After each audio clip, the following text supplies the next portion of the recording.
You sleepy after lunch? This is always the killer spot for that. We'll go ahead and get started. We are here talking about business resilience in this technical track. The other technical track was on food permitting, so maybe our newer folks went there. Maybe you guys are the seasoned veterans. Raise your hand if you've been in your current organization for 2 years or less. Oh, actually, okay, we've got a lot of newer folks. How about 2 to 5 years in your current organization? A few in the middle. And 5+ years? You've been at it for a while?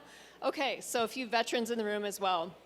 And no matter how long you've been at it, I assume that you got into your current job, you're here at Good Food Connections, because you cared about the cause. Whether that was regenerative farming or serving culturally appropriate cuisine to your community, sourcing local ingredients. So we've heard all kinds of great stories about these purposes that we're trying to fulfill.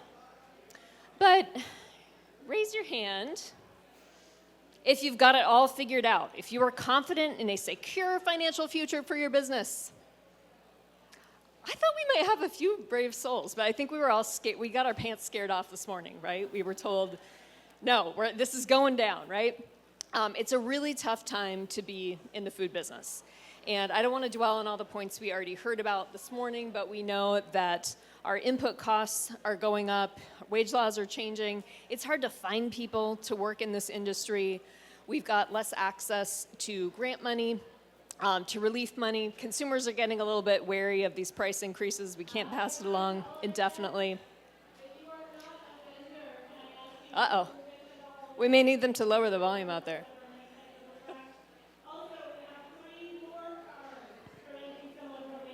3 more cars. Listen for your license plate.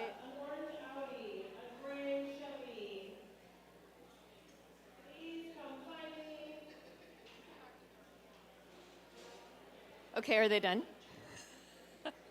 All right, so you might be thinking at this point, what gives, right? We have to be able to bring in more money than we use. Otherwise, we're going out of business, right? And we heard from a few different folks this morning who are operating on maybe 2% margins, maybe negative 2% margins, which is right on the brink, right? And we want to really be able to fund our purpose, fund our values going into the future. So I have some good news. You don't have to just cut all the corners, switch to crappy ingredients, stop paying yourself. You don't have to just hustle harder, like blood, sweat, and tears, pure willpower, just work one more weekend to, make this thing hang together. You don't have to outsource your operations or sell out to someone with deeper pockets. You don't have to buy the next $10,000 shiny object that is going to promise to, make all your product instantaneously for free. It's probably not true. And most importantly, you don't have to sacrifice your values just to stay in this business, which you probably got into so that you could, connect with your values, right? So you don't have to become that Kraft or that, Coca-Cola or McDonald's out there just to make your business work. Okay, so you don't have to sell your soul or just exit this business altogether. We can make this work. The alternative that I want to share with you is this idea of using your eyes before your wallet. So we're going to talk about how can you go see your process and understand it in terms of value versus waste. How can you look at your data and really understand what's the connection between your operations and your financial results and start to change one in order to see change in the other. And finally, how can you engage your teams in experimenting with improvement ideas? All right, how can we all get on board with making this work together? So we're going to talk about those 3 steps. First, I want to give a brief introduction.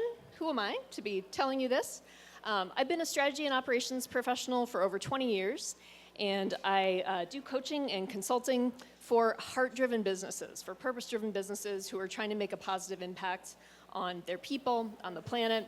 I love working with food companies more than anything. We'll give them a break. They have a more powerful microphone. Can you guys hear me okay in the back? Okay. Okay, they're tracking down the cars.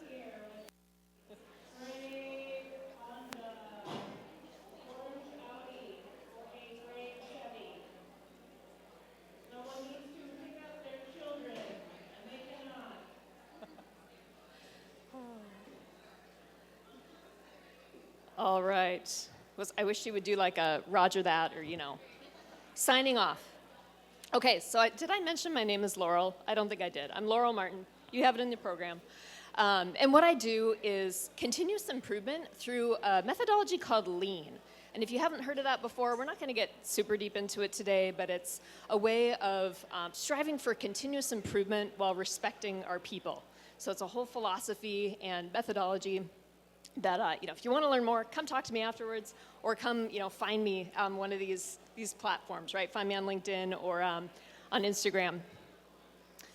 Lost my clicker.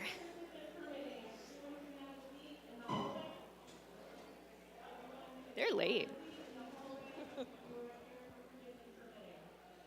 Okay, we're probably going to be fighting the whole time. It'll be like a little duo with them.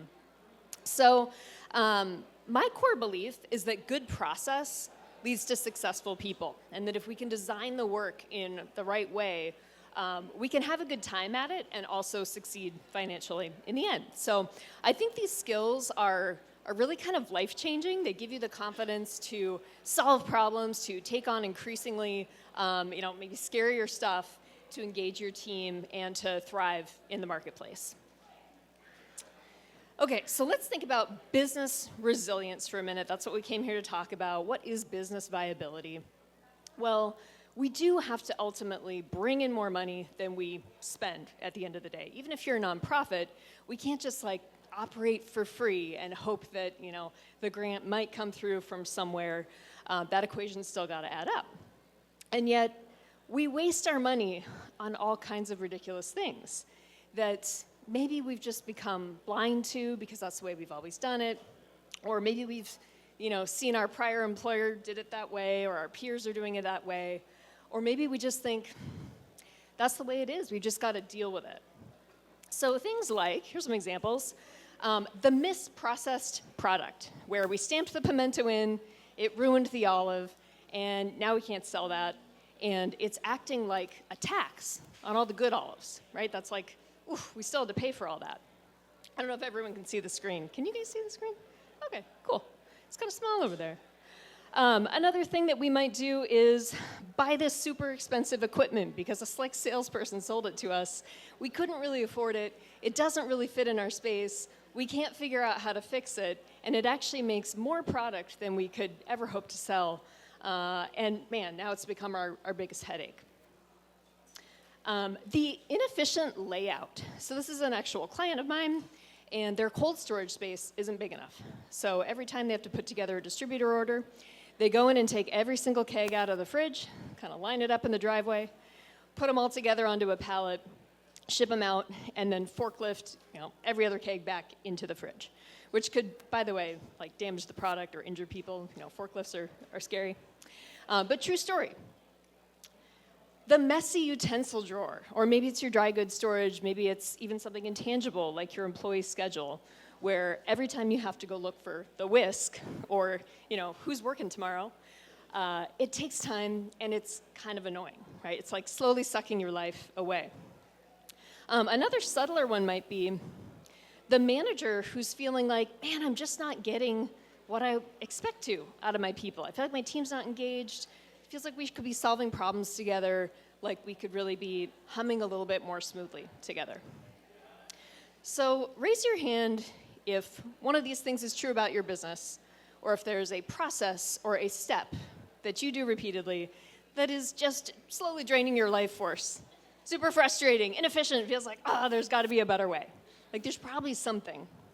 And the good news there is that that's actually a source of treasure, all right? If there's something that's not working right, then we can fix it and it could be working better. So that's really the lean perspective on problems, is that there are opportunities for improvement. This is where we can now go direct our problem-solving skills, our ingenuity, and figure out a better way. So that's this source of hidden resources. And these things are kind of hiding all over the place. I like to think of them as like gold coins in a video game. You're like, let me go look for a gold coin. Yes, got it, right? So it's kind of the starting point, is we have to be able to see and be bothered by these problems and then use that as our instigator to say, now I get to go solve this thing. So I want to talk about some of these specific areas. that you might see. So again, you've probably already got a hunch, but how would you know, order of magnitude wise, where's the proof that there's actually opportunity hidden away?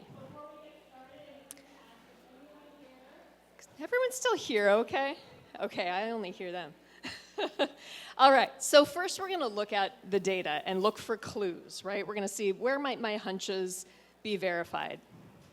So in all your organizations, you've got something like a profit and loss statement. I think it's probably called something different in nonprofit. Someone will have to tell me what that is. But basically the equation we're looking at is how much money are we bringing in through sales, or maybe it's through donations or grants, and how much are we spending to make our product, operate our service, deliver to our clients or to those that we serve. And at the end of the day, you've hopefully got a little bit of tiny, something left so that you can keep going, you can keep funding your purpose. And I'm sure a lot of you are trying to grow your revenue, trying to grow your sales. There's nothing wrong with that. If we want to, get bigger, that's one way to do it. But I will say that for the effort, decreasing costs is the easier way to go. We just heard from the Mount Rainier Creamery that actually when we got smaller and had fewer cows, we made more money. Kind of counterintuitive, but if you think about your marginal costs, if you're not making a penny on anything you sell right now, and you start making more of it, you're still not going to be making any pennies, but you're going to be scrambling a whole lot faster and harder. So yeah, you can scale towards growth, but you'd have to make your process commensurately more efficient for that to work out. So then what we want to look at, if that equation's not really adding up, and we're seeing, our costs are going up, or our costs seem to be higher than our peers, or the number is negative, the number at the bottom is negative and we can't go on, we want to look at what's driving that. So there's no cost that isn't the result of some operating pattern or some operational decision that's been made. And I know lately some of those are just like, well, yeah, the price of eggs did go up, 3x. But there might be something else going on that we have a bit more control over. So we want to try to follow that thread back through and say, where are those costs coming from? And how can we start to carve out a bit of profit from this equation? So I want to tell you a story. Patty Pan Cooperative, who many of you probably know of, Deborah's in the room right now, thank you, came to me about a year and a half ago, and they'd been looking at their financials and realized, man, our cost of goods sold are trending up. And we were doing okay before the pandemic. Then the pandemic hit, that was terrible. But then we got some grant money, and we're able to keep going for a while. But now, man, it's not looking so good. We're in the red and kind of realizing, like, if we want to stay in business, something's got to change. And so we started looking at their simplest product first. I hope you've had the pleasure of eating these. Raise your hand if you've had a Patty Pan tortilla. I eat one like every day. It's like my vitamin now. They're so good. Best tortillas that you can find in a store. And we started looking at, well, how long should it take to make a tortilla? Like, how much effort should we be putting into this? And this is one of the things that I'll help folks try to figure out. And it turns out that in order to make money off a tortilla, per batch, they could only be spending 45 minutes of effort. And this isn't their real data, but just conceptually to show you, what we'll do is we'll start to track how long does it actually take right now. And of course, in this case, it was taking longer. It was more like 55 to 70 minutes per batch, which is a problem, right? That's a gap between what should be happening and what's actually happening, which at least confirms our hunch, right? But in itself, it's not that useful, because what am I going to do about that? And maybe traditional forms of business might tell us, work harder, faster, longer. Just hustle your butt off until you make that red go away.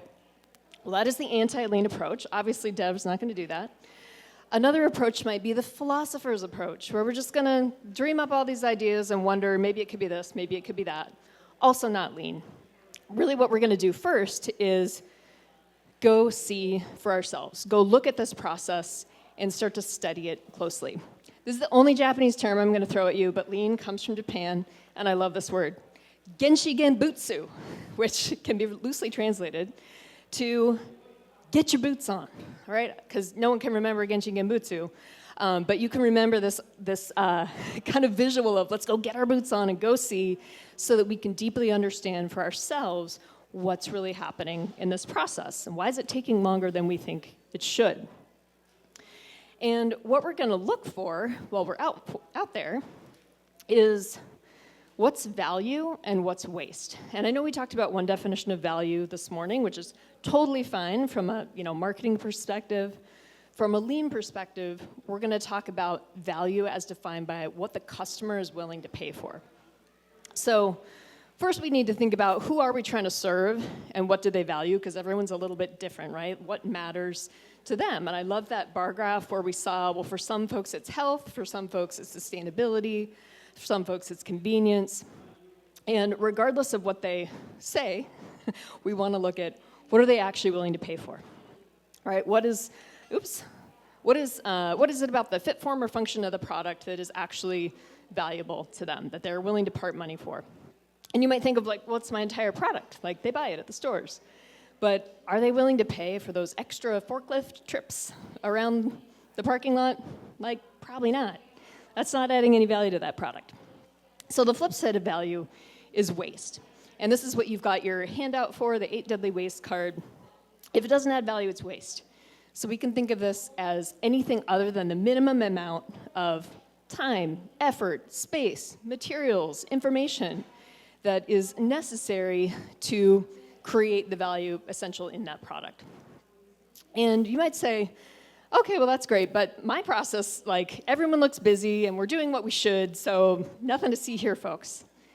But beware, waste often appears in the guise of useful work, like driving around your driveway in a forklift, back and forth and back and forth.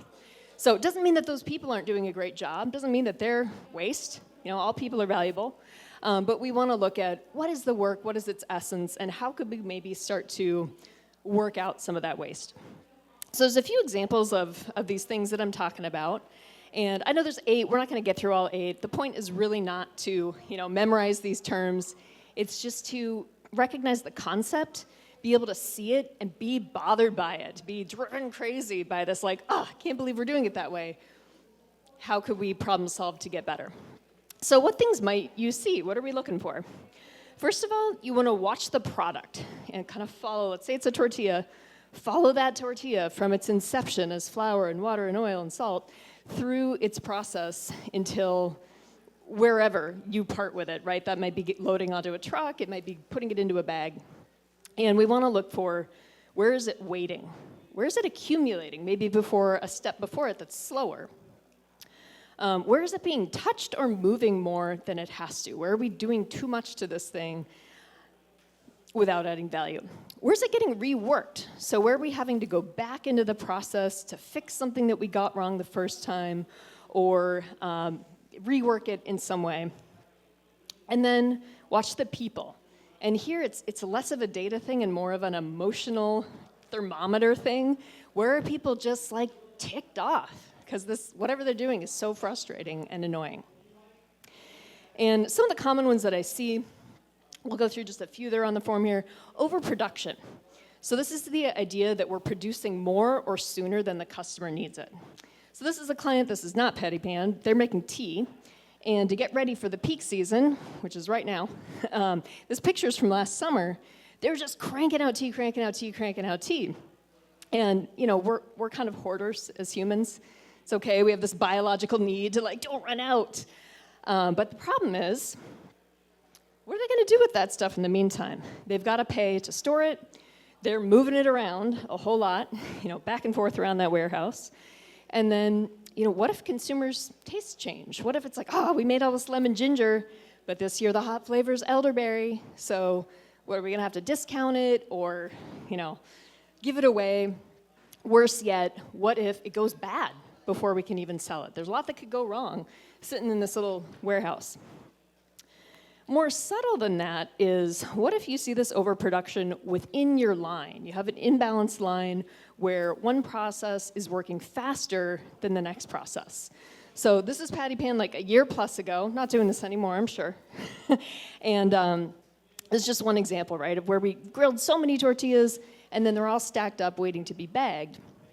And again, it seems intuitive that, yeah, you want to batch it up like that, but the problem is we're probably touching these tortillas many, many times. There's a risk that they could like fall onto the floor, or I don't know, a bug could land on them or something, right? Like there's just things that could go wrong. And then more importantly, the poor person who has to go bag these things feels terrible, right? They're like, I'm starting out behind. Now I'm like trying to bag, and everybody's looking at me, and it's like, why can't we go home yet? Because, you know, so-and-so can't get their act together. So creates frustration, right? Another issue that I'll commonly see in food production and food service is waiting. And this is actually not patty pan. This is another big ball of dough, pizza dough. So, you know, it usually takes about 20 minutes to make a pizza at this pizzeria. Some of that's value added, right? Like the customer is willing to wait for melted cheese and crispy crust. But let's say it's Friday night, we're cranking along, going through tickets, and we realize, oh, we just ran out of dough. And now we got to go remix, you know, in our giant mixer, and then rework this dough, let it rest until we can get going on that. And the customer, meanwhile, is waiting like an hour, and they're kind of pissed off, right? So what if we had just been able to signal ourselves to make a little bit of dough sooner instead of waiting to make this massive, inoperable dough blob? Defects. See how we're doing on time, is another form of waste. This is when there is just an error or rework, or maybe it's so bad that we can't even use the product because we've just ruined it. So this was a big issue that Patty Pan had talked about before we started. They knew this was happening, but it was sort of like, what do we do about this? They had this bucket of smushed tortillas. That's what I call this defect, smushing. That was just accumulating kind of under the grill. Sorry, my hand keeps touching this thing. And they couldn't sell them. And that represents, you know, all the ingredient costs that went into this, all of the labor that it took to mix the dough and, you know, do all the baking up to this point, and it just gets wasted. So then what we'll look at, once we find a waste, the point is not to sit and stare at it and quantify it and, like, feel really bad about ourselves, but to go investigate and see where exactly is this happening, what's the point of occurrence, and what is causing it, what's the point of cause. So I'm not gonna go deep into, you know, what we looked at and what we found, but we, again, just followed the tortilla, traced its exact path through its process, and noticed that there was a very specific point as it was going over this little conveyor kind of into the press where it was getting sort of smushed, maybe smushed together, one tortilla after the other, or not smushed fully. And so then what that helped us do was really pinpoint, okay, if we know that that's exactly where this issue is, our solutions can be very targeted. So instead of just throwing a bunch of random ideas out, we're now looking to say, well, what's causing the smushing and what could prevent it from happening? Is this something about our formulation? Do we need to rest our dough longer or add more water? Is it something about the temperature or speed at which the equipment is running? Is it something about the equipment itself that's malfunctioning, which turned out to be the case here? The main problem going on was this little metal part that was like deep within the machine that was at the wrong angle. And the cool part about this is, once you've put the focus on the process and the problem, the people don't feel so attacked, and they're like, oh, what if we tried this? And all these ideas come out. And this is really fun. You'll kind of get to amaze each other as you're like, oh, I never would have thought of that, right? So it's a very fun group activity that will bring your team together, and then a simple process that anyone can follow to experiment and see, well, is that really what was happening? And if I change this, will it fix it? Will it remove that source of defect so that, you know, every tortilla that's coming out is sellable? And of course, in Patty Pan's case, we did fix it, and we're able to lower that defect rate to just about 0. So 3 simple steps that I want you to remember. One is look at your data. Go have a look at where are costs going up. You know, what is kind of out of balance here in my profit and loss statement? Talk about that with your team. Don't be shy. They're the ones who are going to come up with the solutions. And then go see your process with that lens of value versus waste. And finally, experiment deliberately to improve. All right, and the benefits here are substantial. So with a producer like Patty Pan or with the tea company that I mentioned, we were working on yield and saw an 18 to 20% improvement in sellable product that didn't have to go through the process again, that could just smoothly go through straight out to the customer. I also tend to see faster production cycles, so maybe this is about shortening the time it takes to get to market. More productive labor, so every minute is going into a sellable product. We're making the thing that we came here for as opposed to wasting our own time. And another cool side benefit is more engaged team members. I know you guys represent a lot of different businesses here. On the distribution and retail side, the benefits are a bit different, but no less substantial. So maybe it's fewer touches as the product makes its way to the shelf, or fewer stockouts. There's less effort involved in getting that sellable product in front of the customer. On the food service side, we mentioned some of those benefits with customer service. You're not making the customer wait. You're giving them an accurate plate of food. But one cool, unexpected benefit that I've seen with these kinds of clients is better relationships between front of house and back of house. It's really kind of cool. It's like, oh yeah, once we solved a problem together, we improved our communication, we kind of get each other better and can work better together. I haven't worked with any farmers directly. I would love to do so if you are in the business of growing. But there are lots of case studies out there that show similar kinds of benefits. It's less bodily burden. We're able to sell more product per square foot that's cultivated. And connecting this back to why you're here, business resilience, business viability, we know we've got to make this profitability equation work.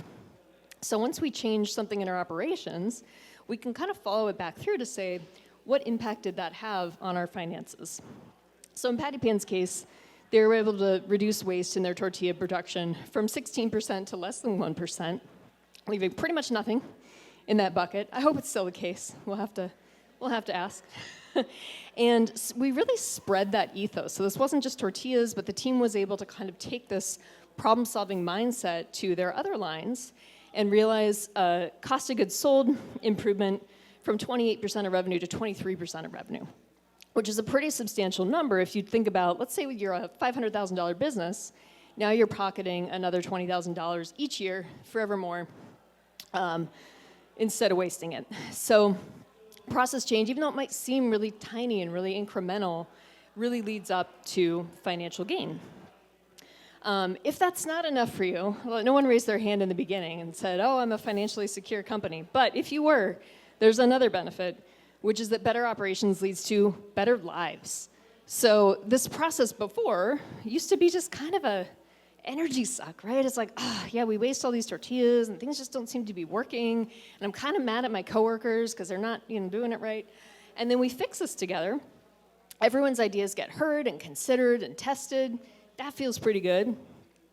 In doing so, we solve the problem together, which is like the ultimate high at work. It's so fulfilling to be like, yes, we conquered that thing, we figured it out.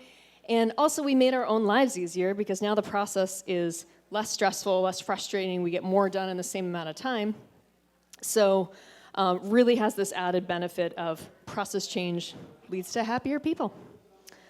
All right, so if you want to know what to do next, what to do with this information, I'll try to be the upper on this morning's downer, is go do these things. So take a look at your data, look for those clues of, where do things seem off? Go see your process and look at where is the product just flowing through smoothly, where is it getting hung up, where are we getting frustrated? And then try something. Try one small experiment to try to either better understand the cause of or to improve that source of waste. If you want to know more, or if this was just like all a little too much too fast, I'm doing a workshop on process observation on March 20th. So the QR code there and on your card will lead you to that link, and we can keep talking about this and apply it to your own process. All right, so that is it for this part. And would love to hear any questions you might have. Or I'll just start asking you questions. So, okay, we got one in that corner from Monica. Hi, I'm Monica. I just wanted to share an anecdote about waste.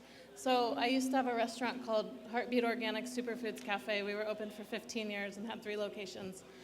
And when I started learning about lean, I really wanted to understand waste more because in my mind I was thinking like food waste and things like that. And I got a chance to talk to this guy named Paul Akers, who's one of the leaders in lean. He has a book called 2 Second Lean. And I had a chance to talk to him. I said, Paul, help me understand waste beyond,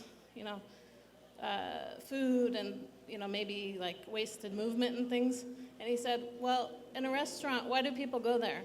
Well, they go there for the experience, to be with their people and socialize, and to taste the food. So he said if your customers got your food in their mouth, and their saliva is mixing, and they're tasting your food, and they're with their friend, that's not waste. Everything else you do is waste. I said, like everything? He said, everything else you do that's not that, which is delivering value to the customer, is waste. So everything from, the accounting activities and the folding towels and cleaning the floor and all these things that you feel like you have to do, right, to keep a sanitary environment. But he said, look at how much time you're spending doing all that other stuff, and then you'll find the waste. So. Love that. Yeah, thank you for sharing that example. And I love the idea that like it's so much more than you even think. In an uninterrogated process, we'll often see 95% non-value added activity. So rather than focusing on making, the press of the tortilla faster, it's like, let's look at the whole lifespan of that tortilla and, where are we wasting that time? Any other questions? Oh.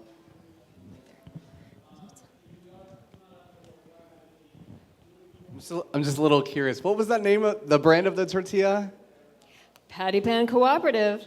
Okay, and where do they sell it at? PCC. Okay. On Puget Sound Food Hub, I believe.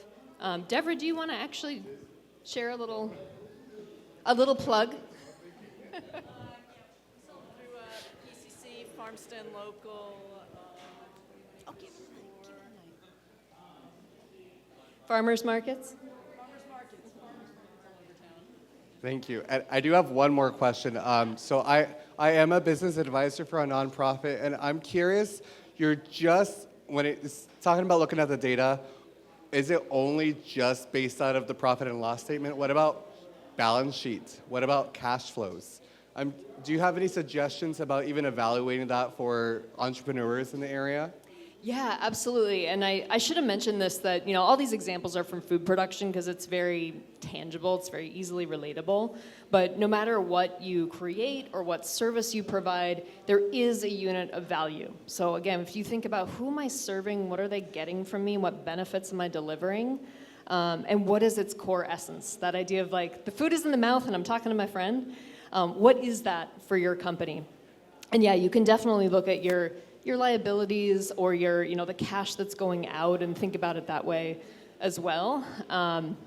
I think the point here is don't hide behind the data and don't squirrel it away because you're embarrassed by it. Share it with people who could maybe make sense of it and help you trace that thread back to what is causing the dissatisfying result. Yeah, question here? I don't know. Thank you. I guess my question is, so the higher profit that you have, the more taxes you pay. So trying to determine, I'm a service, how much money you put back into your business. Is there like a good percentage that you think? I'd say there's no simple answer to that. It really depends on your strategy. And if you're, the question was around, if you're making money, how much should you be putting back into your business? Is there a percentage or amount that you should be reinvesting? No, it's totally gonna depend on where are you in your growth journey? What is your goal for your business? Do you wanna just get it to a certain size and then like pay yourself a nice salary? Or do you wanna keep growing and get massive and take over the world? So yeah, definitely depends. I hate to give that answer, but. Yeah, there's a question in the back. We'll run our microphone back. Thanks, Andrea. I was basically wondering that, like, a lot of times we kind of think that we've tried to find all of the areas that we, we feel like we're losing money in, and how do you find, when you feel like you've looked at all of the spaces, how do you find, do you have any tips or anything to find the ones that probably are there, but you feel like you've searched forever and you can't actually see them? I love that question, because we do become really immune to our own inefficiency. I'm sure there's inefficiency all over my processes. I would say phone a friend or join a cohort. So not to kind of promote this overly, but if you join me in one of these workshops, you'll be with peers, you'll start to hear about other ideas, see other people's business, maybe go see each other's businesses, because I think sometimes it does take that fresh set of eyes coming in and saying, why do you do it that way? Or what's going on over here in this little corner? To get that, that fresh perspective. Just checking our time. We are over time, but I'm fine sticking around for questions. It sounds like they're still going and they're trapping us in anyway. So, yeah, we're here. Thanks. As a chef, what we do is so wasteful inherently, right? Thanks. So how do you consider the balance between craft and waste?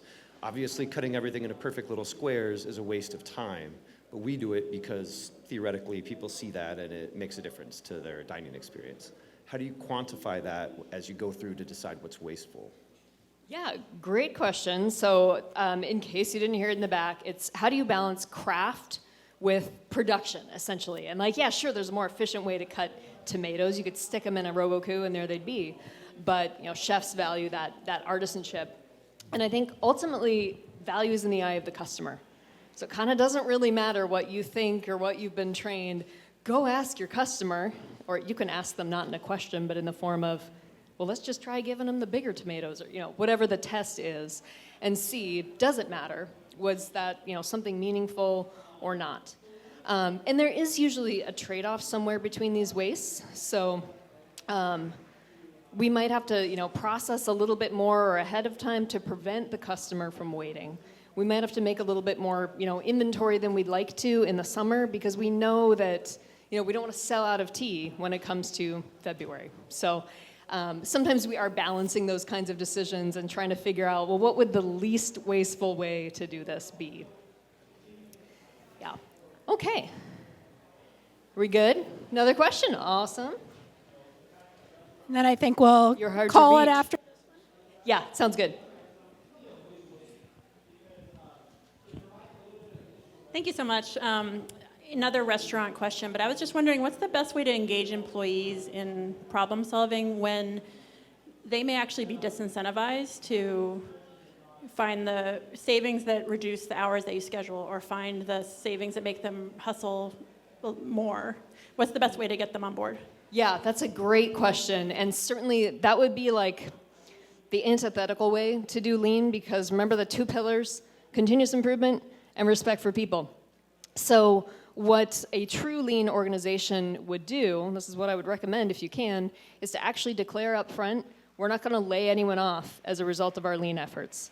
We may enable ourselves to sell more, we may enable ourselves to grow more, we may enable ourselves to enter another product line. Maybe through attrition, we don't rehire someone who leaves. But yeah, that would be a terrible disincentive if you were make your life more efficient so that we can pay you less. Yeah, we do definitely want to include the people in the solutions in that problem-solving process, and the incentive being that your time here is going to run more smoothly with less burden. But don't make a promise you can't keep. So, yeah. But usually we can see that extra time or extra waste redirected towards more value creation. All right, awesome. Well, thank you so much for listening and for not parking in the wrong place. Your services are greatly appreciated. We'll see you this afternoon.